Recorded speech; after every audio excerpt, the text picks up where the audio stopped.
सर्वेभ्यो नमः। देववाणी संस्कृतं यूट्यूब चलदृश्यं प्रति भवतां भवतीनां च हार्दं स्वागतम्। मित्रों, पारिभाषिकः कक्षा संख्या 49तमी 49वीं कक्षा को आज पढ़े। ठीक है, चलिएगा। पुस्तक की पीडीएफ आपको निःशुल्क चाहिए तो आप इन व्हाट्सएप नंबरों पर हमसे संपर्क कर लीजिएगा और निःशुल्क पीडीएफ प्राप्त कर लीजिएगा। ठीक है, चलिएगा। और इसी के साथ मित्रों, आपसे ये निवेदन किया जाता है कि यह हमारा ऑनलाइन निःशुल्क संस्कृत शिक्षण केंद्र है। 1 करोड़ लोगों को हमें ऑनलाइन माध्यम से सरल संस्कृत संभाषण और लेखन सिखाना। इसके लिए पहले से कोर्स तैयार कर दिए गए हैं। अब पढ़ने वाले लोगों को जोड़ना है, तो आप सभी इस चैनल से कम हजार लोगों को जोड़ दीजिए। हजार लोगों को आप जोड़ेंगे तो 1 करोड़ लोग आगे भविष्य में शीघ्र ही संस्कृत संभाषण करना सीख जाएंगे और लेखन करना सीख जाएंगे। कोर्स तैयार है, कोई परेशानी नहीं। इन कोर्सेस के माध्यम से 1 करोड़ 10 करोड़ लोग भी सीख लेंगे। कोई हमें अतिरिक्त कार्य करने की आवश्यकता नहीं है, केवल लोगों तक ये सूचना पहुंचाने की आवश्यकता है। इस सूचना को पहुंचाने के लिए आप सभी से निवेदन करते हैं कि आप हजार लोगों को तो कम से कम इस चैनल से जोड़िएगा। अपने सोशल प्लेटफॉर्म पर इन इस यूट्यूब चैनल के लिंक को शेयर करके सहयोग प्रदान कीजिएगा। चलिए,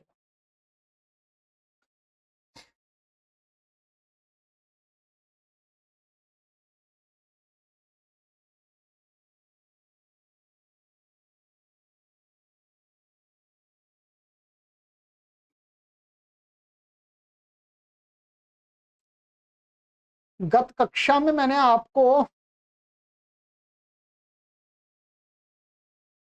एक परिभाषा पढ़ाई थी। ये वाली परिभाषा पढ़ाई थी मैंने आपको।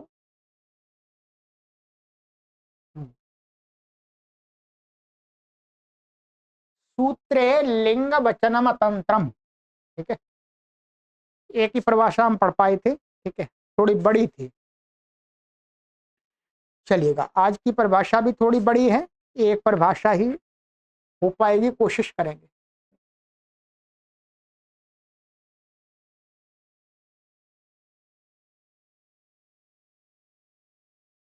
ये यहाँ पर उत्थानिका गुरुजी ने दी है, उस उत्थानिका को समझिएगा पहले। धृषादिभ्यो भुव्यच्वेर्लोपश्च हलः।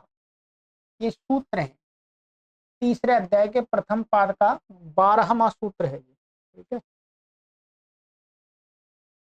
इति योऽयम् अच्व्यन्तेभ्यो भृषादिभ्यः प्रातिपदिकेभ्यो भवत्यर्थे यं प्रत्ययो विहितोऽस्ति सा हि क्वा दिवा भृशा भवन्ति। ये रात्रौ भृशा नक्षत्रादयस्ते दिवा क्व भवन्ति इत्येवमादौ कथन्न भवतीत्येवं भूतान् संदेहान् निवारयितुं भवति इयं न्याय सिद्धा ज्ञापक सिद्धा च परिभाषा। यहाँ पर गुरुजी कहते हैं कि ये सूत्र है भृषादिभ्यो भुव्यच्वेर्लोपश्च हलः।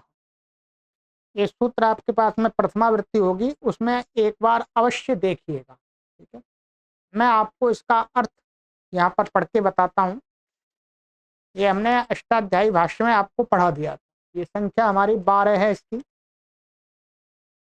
इसका अर्थ है कि आच्व्यन्तेभ्यो भृषादिभ्यः शब्देभ्यः भुवि भवत्यर्थे क्यं प्रत्ययो परश्च भवति, क्यं प्रत्ययः परश्च भवति, यश्च हलन्तः शब्दः तस्य हलो लोपो भवति। भृषादि एक गण बना लिया इन्होंने, उस गण में पड़े हुए शब्द, और वो शब्द ऐसे लेने कि उनसे छि प्रत्यय नहीं आया हुआ होना चाहिए। ठीक है, छि प्रत्यय नहीं आया होना चाहिए।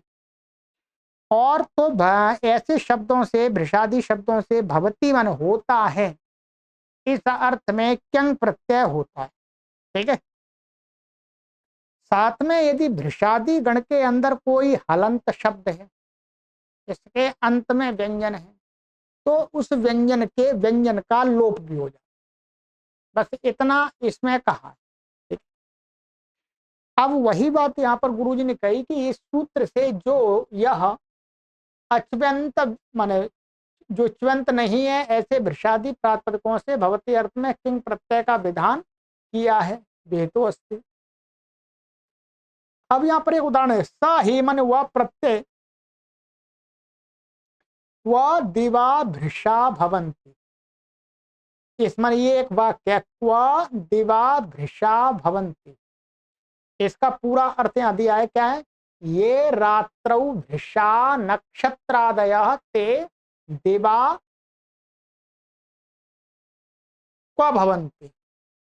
ये रात्रि में जो बहुत सारे नक्षत्र आदि होते हैं, ये दिन में कहाँ चले जाते हैं? मतलब तारे कह सकते हैं, तारे दिन में जो रात में चमकते हैं, वो दिन में कहाँ चले जाते हैं? ये इस वाक्य का अर्थ। अब यहाँ पर भृषा शब्द का प्रयोग हो रहा है। भृषा शब्द यहाँ च्यु प्रत्यंत नहीं है। त्रिभ्वस्ति योगे संपत्ति कर्तरि च्यु च्यु होता है, च्यु प्रत्यय तो नहीं है। इत्येवम् आदौ, इस प्रकार के उदाहरणों में कथन न भवति च्यु प्रत्यय वो क्यंग प्रत्यय यहाँ क्यों नहीं हो रहा है? यहाँ भवंती अर्थ है, भवंती अर्थ है, भृषादि शब्द भृष शब्द है, अच्व्यंत है। ठीक है, तो यहाँ पर क्यों नहीं होता है? इस प्रकार के संदेहों को हटाने के लिए, निवारित माने हटाने के लिए, ये परिभाषा है न्याय सिद्ध और ज्ञापक सिद्ध। अब आ जाइएगा, परिभाषा क्या है? इसी सूत्र पर महर्षि पतंजलि ने इस परिभाषा के अस्तित्व को स्वीकार किया है। नैवयुक्तमन्य सदृशाधिकरणे तथा ह्यर्थ गति। अलग, नैव युक्तम अन्य सदृशाधिकरणे तथा ही अर्थ गति। प्रत्येक शब्द को यहाँ पर नीचे खोल खोल के बताया, वही समझ लेते हैं। ठीक है, कहते हैं कि नैच इवश्च नैयुवौ। ठीक है, द्वंद्व हो गया तृतीय युग। नई इवाभ्याम युक्तम, नई इव युक्तम, ये तृतीय तत्पुरुष समास हो गया। ठीक है, नई और इव, इव से युक्त, संयुक्त। अन्यच्च तत्सदृशंच अन्य सदृशम, माने वही अन्य और वही सदृश, तो ये कर्मधार तत्पुरुष समास हो गया। अन्य सदृशम च तद अधिकरणं च अन्य सदृशाधिकरणम। कहते हैं अन्य सदृशम और च तद अधिकरणम च, वही अन्य सदृश है, वही अधिकरण है। ये भी कर्मधार तत्पुरुष समास हो गया। तस्मिन् अन्य सदृशाधिकरणे। ठीक है, अभी शब्दों को खोल रहे हैं। ठीक है, ही का अर्थ है यतः, माने ही जो अर्थ में यतः, तथा, तथा इसमें आया है। ठीक है, अनेन एव मान प्रकारेण, माने इस प्रकार से, अनेनैव प्रकारेण, तथा का अर्थ है इसी प्रकार से। अर्थगति ही, अर्थस्य गति ही, अर्थ, ये हटा लीजिएगा यहाँ पर, एक मिनट। हाँ नहीं ठीक है, अर्थस्य गति ही अवगति, यानी यहाँ पर अर्थ गति ही का अर्थ है अर्थस्य गति, गति का अर्थ अवगति, अवगति का अर्थ मतलब ज्ञान होना, अवगमन होना मतलब जान समझना। भवती इति शेष, भवती की यहाँ पर भवती का अध्यार कर लेंगे, शेष माने यहाँ पर भवती और जोड़ लेंगे, अध्यार कर लेंगे अर्थ करने के लिए। ठीक है, अब ये हो गया। अब क्या है, नई एवं युक्तम अन्य सदृशाधिकरणे तथा अर्थगति, नई और इव से युक्त जो कुछ कोई भी शब्द होता है वो अन्य किसी अन्य का बोध कराता है, और अन्य कैसा होना चाहिए, भिन्न होना चाहिए, अन्य और वो सदृशता भी होनी चाहिए, समानता भी होनी चाहिए, अन्य भी हो, भिन्न भी हो, समान भी हो। ऐसे अधिकरण माने ऐसे वस्तु का बोध कराने में ये तथा अर्थ गति ही माने नई और इव की अर्थ की गति जाननी चाहिए, माने अर्थ का बोध जानना चाहिए। ये इसका मोटा सा अर्थ हो गया। अब यहाँ पर समझेंगे, शब्दार्थ भी बता दिया सबका, ठीक है, समास भी बता दिया। अब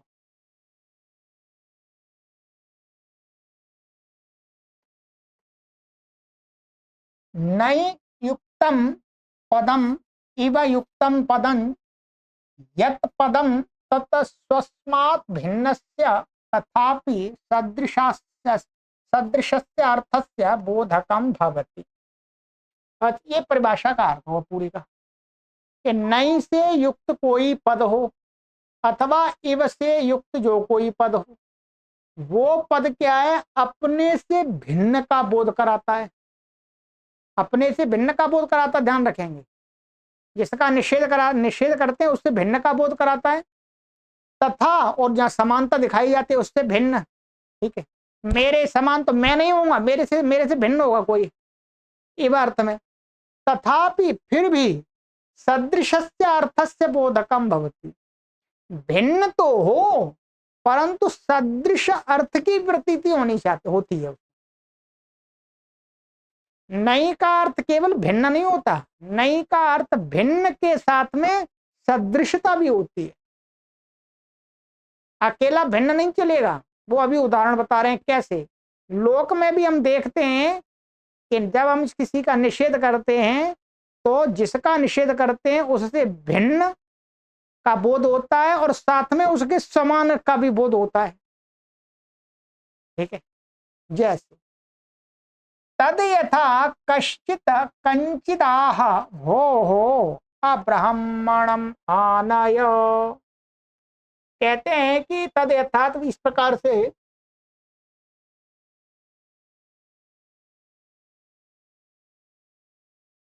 कोई व्यक्ति किसी को कहता है कि भो हो अब्राह्मणम माने, भाई तू अब्राह्मण को लिया। ये क्या अब्राह्मणम पदम क्या नई से युक्त है, भाई तू ब्राह्मण माने अब्राह्मण को ला, ये कहा। ना ही सा तदा किंचित लोष्टादिकम आनीय कृति भवती, तब जिसको कहा है कि आप ब्राह्मण को ले आए तो उसका अर्थ क्या ब्राह्मण को नहीं लाना। तो ऐसा नहीं है कि वो कोई ब्राह्मण को छोड़ करके कोई लोष्ट मान मिट्टी का ढेला लेकर के ले आए और कुछ ले आए, गाय भैंस ले आए, उसको ला करके कृति माने ठीक है जी मैं तो ले आया। किसी ने कहा भाई तू अब ब्राह्मण को ले आ, तो वो गया और कुत्ता को पकड़ के ले आया, अथवा गाय को पकड़ के लाया, भेड़ को पकड़ के ले आया, या कुछ और लकड़ी उठा लाया, पेड़ उठा लाया, लो जी ये ब्राह्मण नहीं है। ऐसा ला करके दे करके वो कृति माने अपने कार्य को करने वाला नहीं हो जाता, ऐसा नहीं वो करता। अपितु क्या उसका वो मीनिंग क्या लेता है, ब्राह्मण भिन्नम माने ब्राह्मण से भिन्न, माने ब्राह्मण तो अब्राह्मण माने ब्राह्मण नहीं होना चाहिए। तत्सदृशंच और उस ब्राह्मण के सदृश कंचित क्षत्रियादिकम यद आनयति तदैव सफली भवति। जब किसी व्यक्ति को कहा कि आप ब्राह्मण माना है, तब वो ब्राह्मण के सदृश और ब्राह्मण से भिन्न किसी क्षत्रिय व्यक्ति को लाता है, तब वो व्यक्ति सोचता हाँ ठीक है ये ले आया, तब उसको वो सफल होता है। ठीक है, तो ब्राह्मण से भिन्न और ब्राह्मण के सदृश, जैसे ब्राह्मण क्षत्रिय ब्राह्मण नहीं है, वैश्य ब्राह्मण नहीं है, ठीक है, परंतु ब्राह्मण के समान है। जैसे ब्राह्मण मनुष्य वैसे ही क्षत्रिय भी मनुष्य है और वैश्य भी मनुष्य है। तो वहां पर क्या है, नई जो निषेध किया है वो ब्राह्मण के समान मनुष्य लक्षण मनुष्यत्व से युक्त वाला भी लाना है और ब्राह्मण को भी नहीं लाना, ब्राह्मण से भिन्न लाना है। तो दो चीज होती है वहां पर, ठीक है, अन्य और सदृश। अन्य भी होता है वो और सदृश भी होता है। लोष्टम ही ब्राह्मण भिन्नम तो अस्ति, क्या है, जो मिट्टी का ढेला है वो ब्राह्मण से भिन्न तो है, परम तत्सदृशम नास्ति, परंतु उस ब्राह्मण के सदृश नहीं है। भाई ब्राह्मण तो मनुष्य है, वो मिट्टी का ढेला के मनुष्य तो नहीं है, चेतन तो नहीं है। तथैव शास्त्रेपि निषेध भूतेन पदेन तद भिन्नः तत्सदृशोर्थो गृह्यते। तथैव उसी प्रकार से ही क्या है, शास्त्र में भी निषेध भूत पद के द्वारा, माने जिस पद में निषेध किया गया है उस पद के द्वारा, जैसे अब्राह्मणम निषेध भूत पद है, पद के द्वारा तद भिन्न, उससे भिन्न, जिसका निषेध किया उससे भिन्न और तत्सदृश अर्थ का ग्रहण किया जाता है। अब ये तो एक उदाहरण दे दिया, लौकिक उदाहरण दिया, ये लोक में ऐसा ही होता है। इसी प्रकार से यहां पर तदत्र तदत्र अच्व्यन्तेभ्यो भृषादिभ्य इति योऽयं क्यं विधीयते स हि च्व्यन्त भिन्नेभ्य च्व्यन्त सदृशेभ्य एव भृषादिभ्यो विज्ञायते, न तो केवल मात्र च्व्यन्त रहितेभ्यो भृषादिभ्य। अब क्या है, जो ये सूत्र था, ठीक है, भृषादिभ्यो अच्व्यंत से, वहां पर जहां पर अच्व्यंत भृषादियों से जो विधान किया गया है क्यं का विधीयते, वह च्व्यंत से भिन्न, माने च्व्य नहीं होना चाहिए वहां पर, परंतु च्व्यंत के समान भी होना चाहिए। च्व्यंत के समान जो भृषादि शब्द हैं उनसे ऐसा बोध होता है। अच्छा, च्व्यंत से भिन्न हो और च्व्यंत के समान भी हो, ये कैसे हो जाएगा? तो यहां पर उन्होंने ये कहा है कि भृषादि शब्द जो जिनसे च्व प्रत्यय नहीं आया हो, परंतु च्वी का जो अर्थ होता है, क्या है, च्वी का जो अर्थ होता है अभूत तदभाव, अभूत तदभाव, अभूत तदभाव अर्थ में वर्तमान जो भृषादि शब्द होंगे उन्हीं से क्यं प्रत्यय होगा। तो च्वी का वहां पर निषेध के साथ में च्वी से भिन्न भी होना चाहिए, च्वी की सदृश, च्वी से भिन्न क्या, च्वी प्रत्यांत नहीं होंगे, परंतु च्वी का अर्थ उसमें वर्तमान होगा, वो क्या, अभूत तदभाव अर्थ। तो वही कहा, न तो केवल च्वी मात्र रहितेभ्यो भृषादिभ्य, केवल च्वी मात्र से रहित च्वी नहीं आया है ऐसा नहीं समझना वहां पर।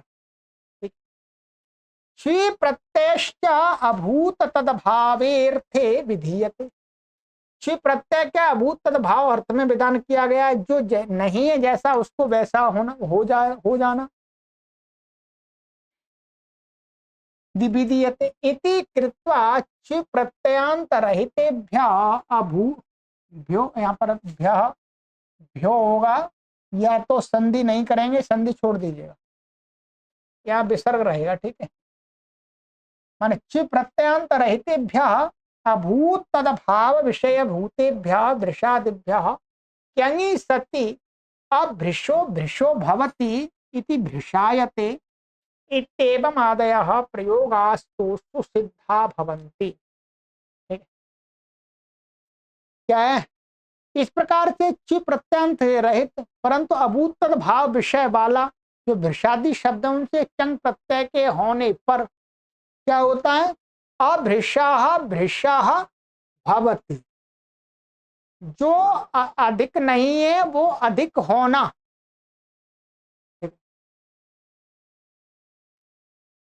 ये इसका यहाँ पर ये जो उदाहरण दिया था इन्होंने,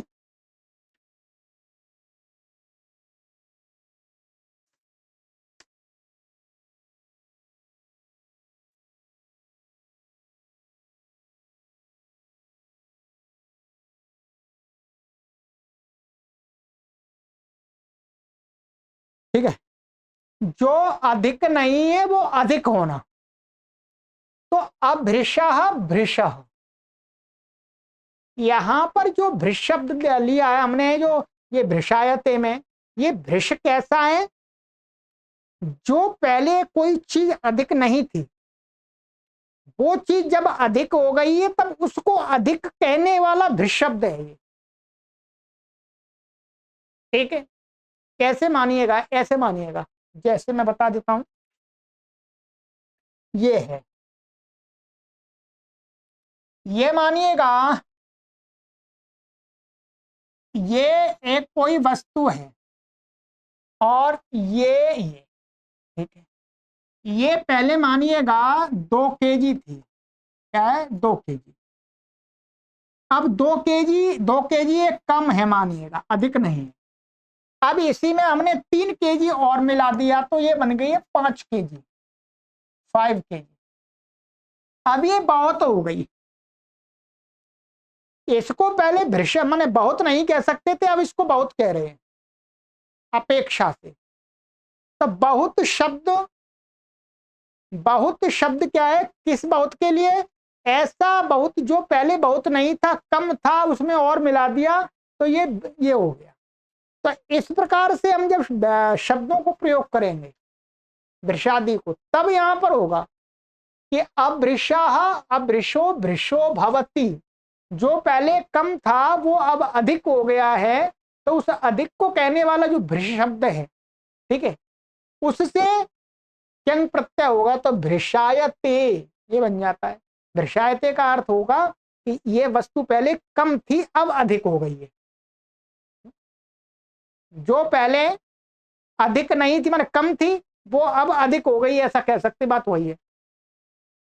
भवन्ति, अच्छा होगा, इति एवं आदि प्रयोगाः सुसिद्धा भवन्ति, यहाँ पर परम वदि वा वृषा भवन्ति इत्यादि, माने दिन में जो बहुत सारे जो तारे हैं, वो रात में जो बहुत सारे तारे होते हैं, अब वो तारे जो तारों को कह रहे हैं बहुत सारे, तो बहुत सारे तारे इस अर्थ में नहीं कहे जा रहे कि बहुत सारे पहले नहीं थे अब बहुत सारे हो गए हैं, इस अर्थ में नहीं कहा जा रहा।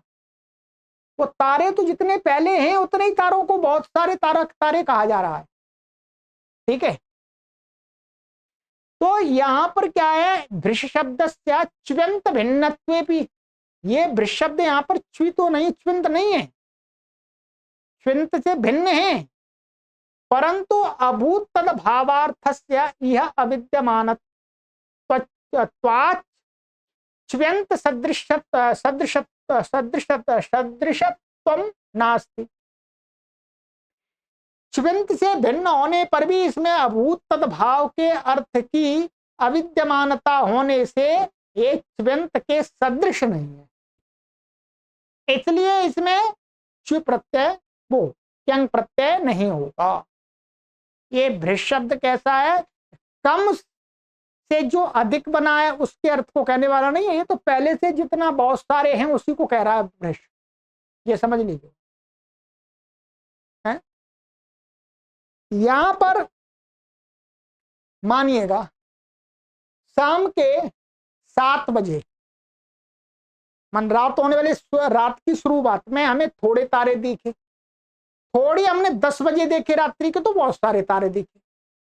अब कोई कहे कि पहले तो जो तारे भृष नहीं थे, बहुत नहीं थे, 7 बजे तारों की संख्या, नक्षत्रों की संख्या कम दिखाई दे रही थी, और वही तारे 10 बजे भृष हो गए, तो यहां पर जो भृष शब्द प्रयोग होगा वो तो क्या है, च्वी से भिन्न और च्वी अर्थ के च्वी के सदृश होगा, ये ध्यान रखेंगे। परंतु उस अर्थ की प्रतीति यहां नहीं हो रही। यहां तो ये है कि रात्रि में जो बहुत सारे तारे हैं होते हैं वो दिन में कहां चले जाते हैं। ठीक है, तो यहां पर जो भृश शब्द का प्रयोग हो रहा है वो कम से अधिक हुए की अपेक्षा में नहीं हो रहा है, बस बहुत हैं उन्हीं के लिए प्रयोग हो रहा है। इसलिए यहां पर क्यंग प्रत्यय नहीं हो सकता, क्योंकि इसमें ये भृश शब्द च्वी से भिन्न है परंतु च्वी सदृश नहीं। ये समझ में आना चाहिए आपको अच्छे प्रकार से। ये आगे हमने पहले भी ये समझाया आपको अष्टाध्यायी पढ़ाते समय थोड़ा सा। तस्मात् न भवति अत्र क्यंग, इसलिए यहां पर क्यंग प्रत्यय नहीं होता है। अब आ जाइएगा, ये हो गया। अब यहां पर ये तो परिभाषा आपकी बना दी इन्होंने, ठीक है।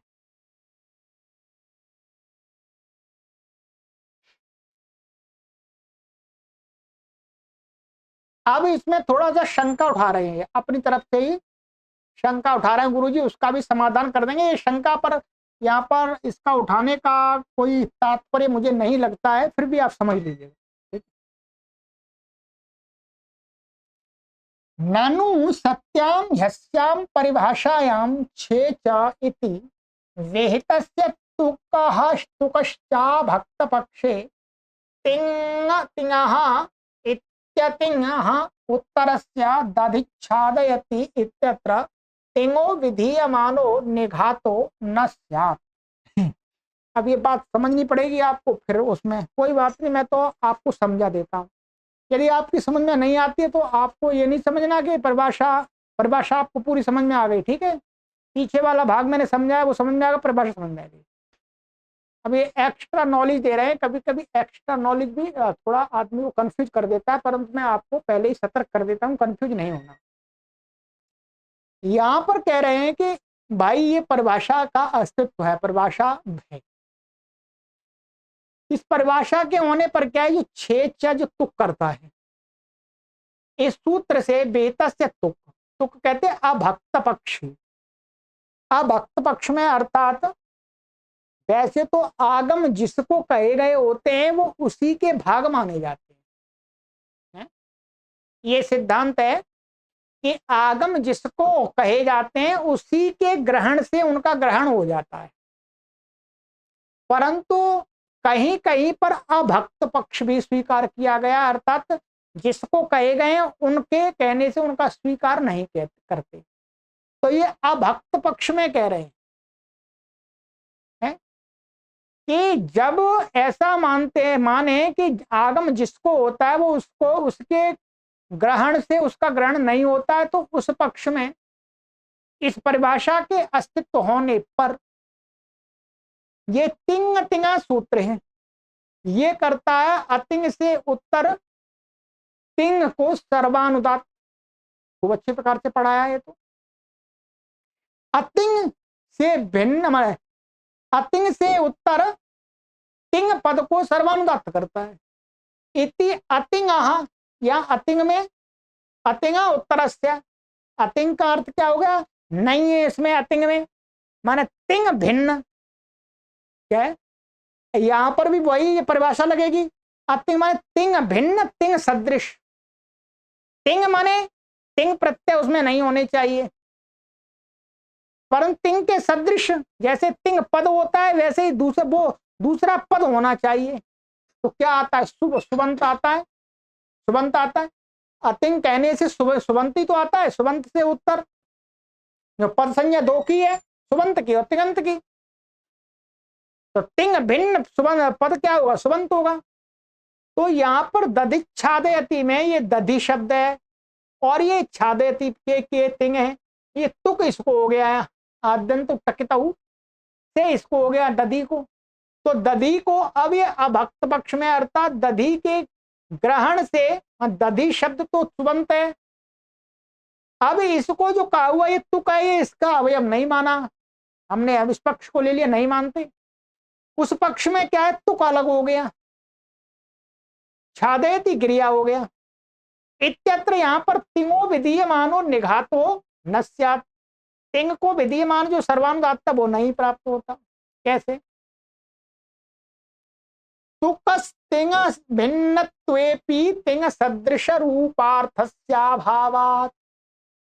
जो तुक है, ये तुक, ये तिंग से भिन्न तो है, परंतु तिंग सदृश रूप के अर्थ का इसमें अभाव है। अभाव माने जैसे तिंग पद होता है वैसे पद नहीं है। तिंग तिगंत से एक अर्थ की प्रतीति होती है, परंतु तुक से किसी अर्थ की प्रतीति नहीं होती है। तिंग सदृश रूपार्थस्य अभाव। तिंग सदृश जो रूप माने पद रूप होता है उसका अभाव है यहाँ तुक में। दधी में तो है, पर बीच में तुक आ गया ना, इससे पहले तो ये आ गया निघातश्चेष्यते। और यहां पर हमें सर्वानुदात्त इष्ट है, सर्वानुदात्त करना है। एवं तरी, अब उत्तर दे दिया जी। ऐसे दो सत्य तो कहते हैं एवं तरी तुक पूर्वांता करिष्यते। फिर ऐसा कर लेते हैं, ये तुक माने वो वाला पक्ष स्वीकार कर लेते हैं, भक्त पक्ष में तुक पूर्व का अवयव है। बात वही है, बताओ। एवं तरी तुक पूर्वांता करिष्यते ततश्च दधि इत्येतस्मात् उत्तरस्य इष्टो निघातो भविष्यति। एवं च कृत्वा न कश्चित दोषो भवति। हमने उसका भक्त मान लेंगे और पूर्व का अवयव बन जाएगा, तो ये इसी में ये सुबंत है, ये भी तो इसके ग्रहण से ये भी सुबंत पद हो गया। ये भी मन ददित ददित ये पद हो गया, पद होने से तिंग से भिन्न हो गया, उससे उत्तर ये निघात सिद्ध हो जाएगा। तो ये बात सामान्य सी है। तो इसमें बताया कि कुछ भी नहीं बताया प्राय करके तो यही सिद्धांत स्वीकार किया जाता है कि आगम जिसको होते हैं उसके ग्रहण से ही ग्रहण हो जाते हैं। वही पक्ष अंत में स्वीकार करके कहते परिभाषा बनी रहा, कोई परेशानी नहीं।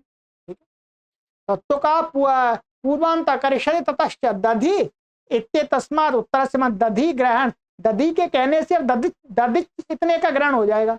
निघात तो भविष्यति उत्तर से इष्ट, जो निघात है वो छादे हो जाएगा तिंग तिंगा से। एवं चकित्वा न कश्चित दोष होते, इस प्रकार करके कोई दोष नहीं होता। दोष तो पहले भी नहीं हो रहा था। ठीक है, चलिएगा, कोई बात नहीं।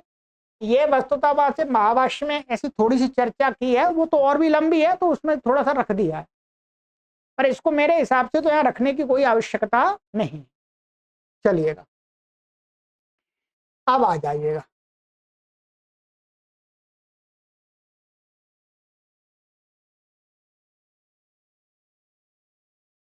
औषधेश्च विभक्ताव प्रथमायाम, ये सूत्र है 6.3.131। इत्यत्र विभक्तौ इत्येतत् परिभाषायाः अनित्यतायाः ज्ञापकं नास्ति, किन्तु परिभाषया प्रतिष्ठापितस्य सिद्धभूतस्यार्थस्यानुवाद मात्रमेव। अब यहाँ पर एक तो इन्होंने पहले ये कहा था ये ज्ञापक सिद्ध है, तो ज्ञापक सिद्ध परिभाषा ये वास्तव में नहीं हो पा रही। अभी तक कोई ज्ञापक तो नहीं बताया, इन्होंने बताया क्या? नहीं बताया, ज्ञापक तो नहीं बताया, परंतु अब यहाँ पर एक बात छेड़ रहे हैं कि ये परिभाषा कोई कहे अनित्य है तो अनित्य नहीं है। कहते हैं कि औषधेश्च विभक्तौ अप्रथमायाम, माने विभक्तौ अप्रथयाम प्रथमायाम, दो शब्द विभक्तौ यहाँ पड़ा हुआ है और अप्रथमायाम, तो कहते हैं यहाँ विभक्ति जो शब्द ये पड़ा हुआ विभक्तौ, ये परिभाषा की अनित्यता का ज्ञापक कोई नहीं कह सकता। कैसे बताओ? कह रहे हैं कि कोई भाई यहाँ विभक्तौ ही पड़ा और अप्रथमा, तो अप्रथमा प्रथमा का निषेध करने से क्या हो जाएगा? प्रथमा नहीं होनी चाहिए, प्रथमा से भिन्न द्वितीय तृतीय चतुर्थी, और जैसे प्रथमा विभक्ति होती है वैसे ही द्वितीय तृतीय विभक्ति का ही बोध होगा। तद तद भिन्न तत्सदृश, तो यहां पर कहते हैं अविभक्तौ पढ़ने की क्या आवश्यकता है? अविभक्तौ पढ़ने की कोई आवश्यकता नहीं है। आप प्रथमायाम कह देंगे, आप प्रथमा से प्रथमा व्यक्ति से भिन्न दूसरी विभक्तियों का अपने आप ग्रहण होगा, वही करना है।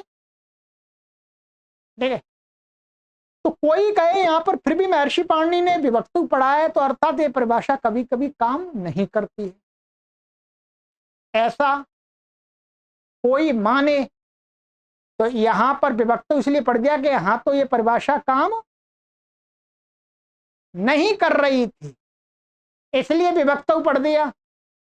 ठीक है, तो कहते हैं ये ऐसा नहीं, कहते हैं ना ज्ञापकम नास्ति, ये विभक्त पढ़ना इस परिभाषा के अनित्यत्व का ज्ञापक नहीं है, किंतु लेकिन परिभाषया प्रतिष्ठापितस्य सिद्धभूतस्य अर्थस्य अनुवाद मात्रमेव, परिभाषा के द्वारा जो बात कही गई है, परिभाषया प्रतिष्ठापित, परिभाषा के द्वारा जो सिद्धांत निश्चित किया गया उसी सिद्धभूत, परिभाषा के द्वारा ही जो बात सिद्ध है उसी का अर्थ का अनुवाद मात्र है, अर्थात अप्रथमायाम विभक्त।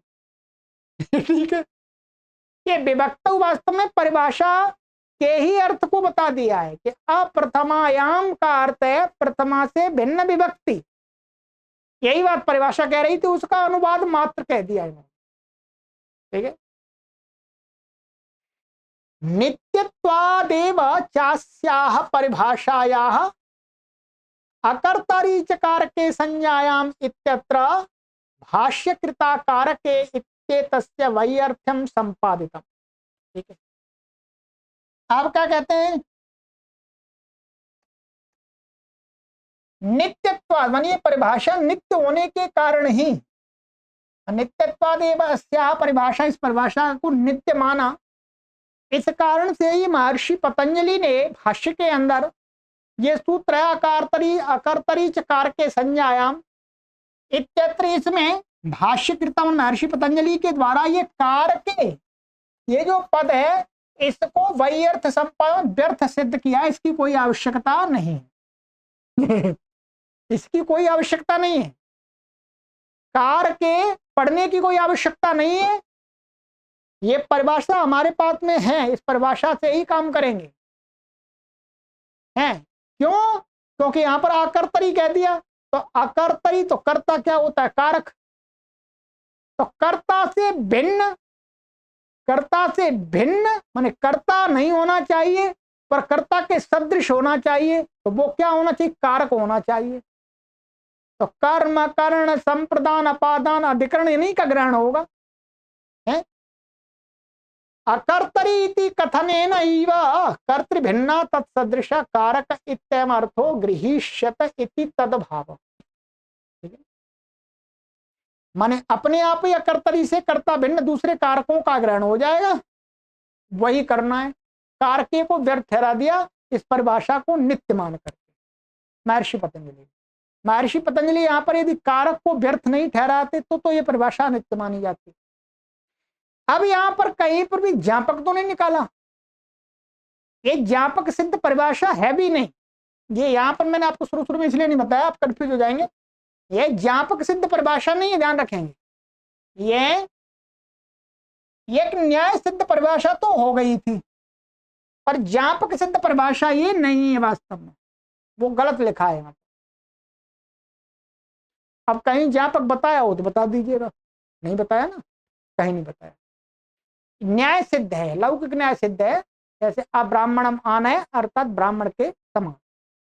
इसी प्रकार से यहाँ पर इव का उदाहरण कहीं आएगा, यहाँ इव का नहीं दिखाया मुख्य रूप से, इव का भी यही होता है, जैसे राम के समान, तो राम के समान वो राम नहीं होगा, राम से भिन्न होगा, और राम के सदृश भी होगा। इव का वास्तव में अर्थ वहां पर सदृश ही होता है, पर सदृश के साथ में भिन्न भी होता है, भिन्न भी अर्थ ग्रहण करना पड़ेगा। ठीक है, तो मुख्य रूप से यहां पर नई की बात की है, इव की इतनी बात नहीं लगाई है। ठीक है, तो ये परिभाषा हमारी ये हो गई। ये जो दूसरी पुस्तक है उसमें इन्होंने इव का उदाहरण दिया है, मैं आपको यहाँ पर लिख के बता देता हूँ। ठीक है, आपका लाभ हो जाएगा। ठीक है, यहाँ पर इन्होंने उदाहरण दिया है कि एक ये सूत्र है तत्र तस्यैव, ये 5वें अध्याय का हमने पढ़ाया था, प्रथम अध्याय का है 155, हाँ 15वां। तत्र तस्यैव, ये सूत्र है 5111 5 115। ठीक है, ये ऐसे ही तो विराम है। ठीक है, इसका उदाहरण यहाँ पर जो इव अर्थ में प्रत्यय होता है तो क्या बनता है, वहां पर ये उदाहरण बनता है हमारा मथुरावत। हमने उदाहरण दिया है मथुरावत पाटलिपुत्रे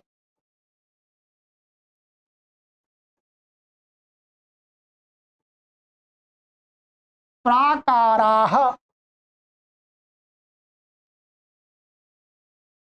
ठीक है जी, मथुरावत पाटलिपुत्रे प्राकारा। यहां पर तत्र तस्यैव में क्या है, सप्तम्यंत से इव अर्थ में वती प्रत्यय हुआ है, वती प्रत्यय। अब इस इव का अर्थ क्या होगा, मथुरा के समान पाटलिपुत्र में प्रकार, प्राकार माने महल हैं। ठीक है,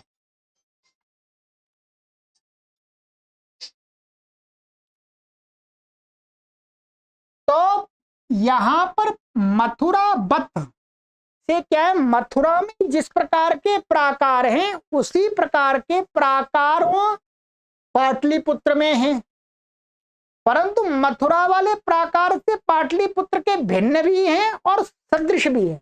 दोनों अर्थ आ रहे हैं इव के द्वारा। ये इव अर्थ में वती प्रत्यय हो गया, तो वती प्रत्यय से क्या है, तत्सदृश तद भिन्न।